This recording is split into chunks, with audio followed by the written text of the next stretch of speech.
Hi, I'm Scott Singer from Singer RV Marine and Backup Power in Longwood, Florida.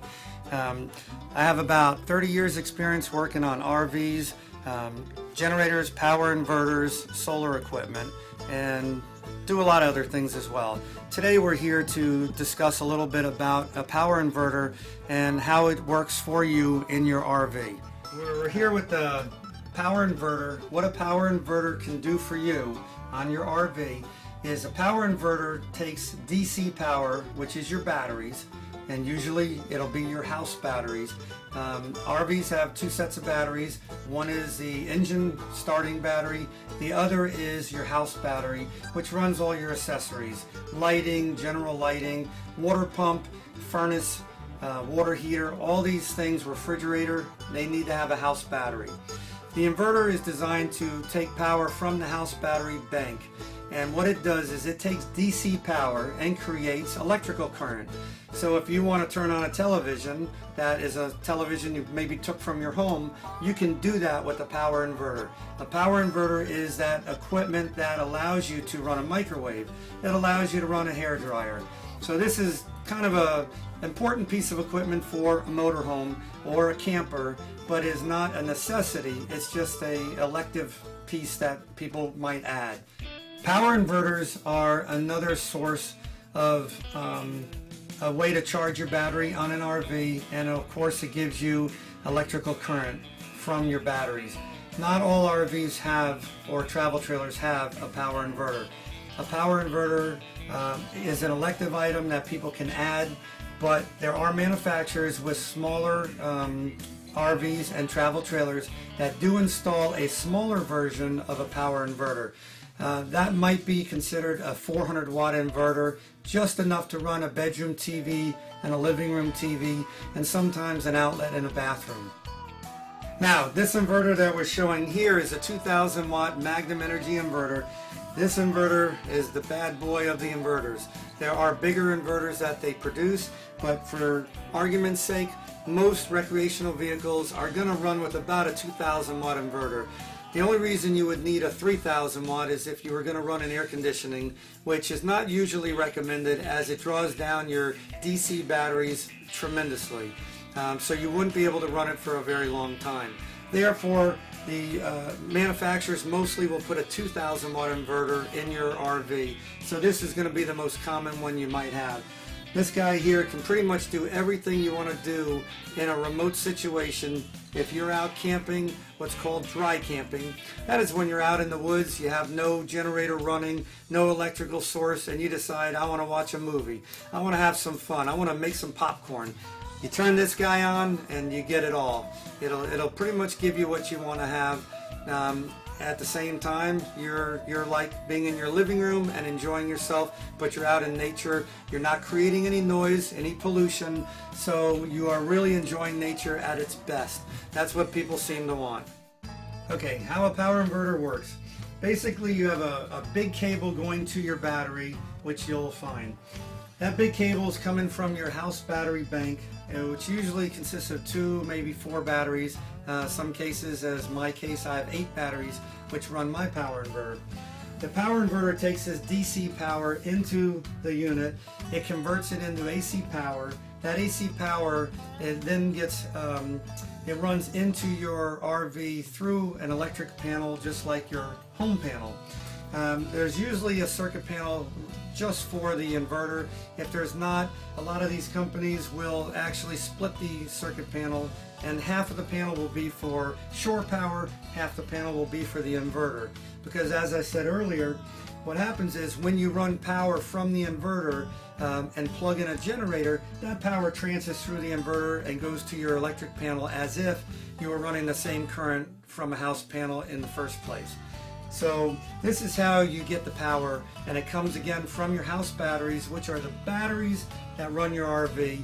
These are the batteries you'll find on a side compartment in most RVs. Some of them have them under the staircase when you open your door, or your entrance door. You lift up a stairway, you'll find a set of batteries. This could be your batteries for your inverter. Do you own a power inverter? If you do, have you ever walked in and turned on the power inverter button, which is right here. Now your inverter comes on, all of a sudden you see all these other buttons. Oh gee, I have to push a button. That's what people like to do. You see buttons and you start wanting to push them. My recommendation is don't push anything you don't know what it's going to do. You don't need to over control the power inverter by just putting on the on-off button on most of the inverters that are installed on the RV. That's all you really need to know. When you plug in the shore power or start your generator, your inverter is going to take over and become a battery charger and pass that power through. So what I want you to do is do not push all the buttons unless you know what these buttons are going to do for you.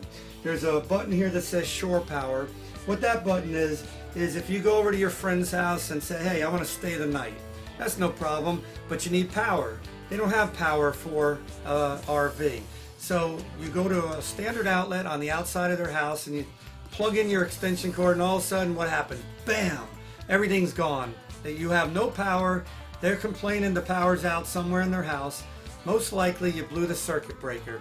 So what you can do in this case is you can go to your inverter control. There's something called shore. You can push on this button that says shore. Maximum 30 amps comes up. You can actually turn this dial on the Magnum and turn it down to 20 amps, 15 amps, 10 amps. I would say probably 15 amps is a safe place to be.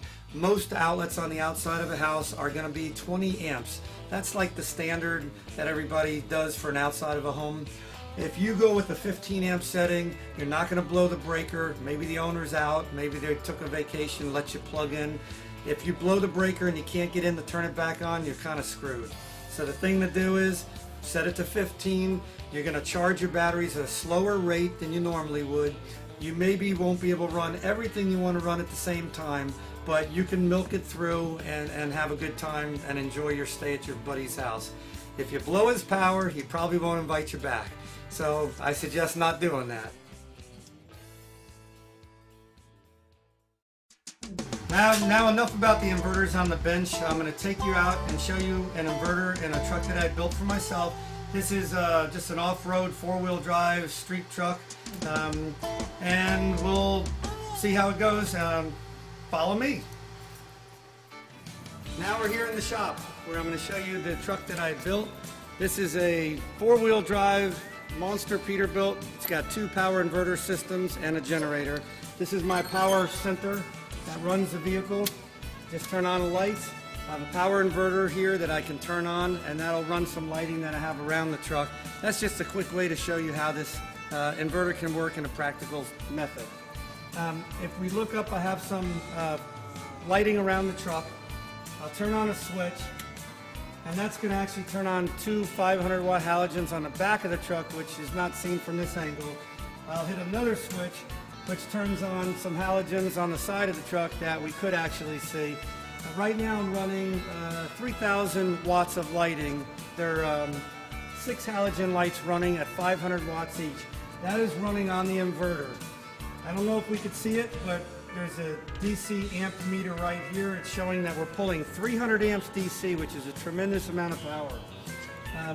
We're showing 11 volts DC. That is the same thing I was saying inside the tech room. I'm not concerned with this. It's in yellow, which means that it's less than green, which means our battery bank is showing that it's running low at this time. I can probably run this vehicle like this for about 8 or 10 hours without any problem at all. When I turn off the lights, my DC volts is going to come right back to 12 volts on the nose on the meter. What that means is, as I explained inside, actually now it's just climbed to 12.5. What that means is you can pull heavy loads on an inverter. Don't be concerned about it. Enjoy the inverter. Use it as you normally would to get your power that you'd like to have. And when you're all done, you can check your battery supply. If it seems low, you can start up a generator, plug it in the shore power, and recharge your batteries. And that's it.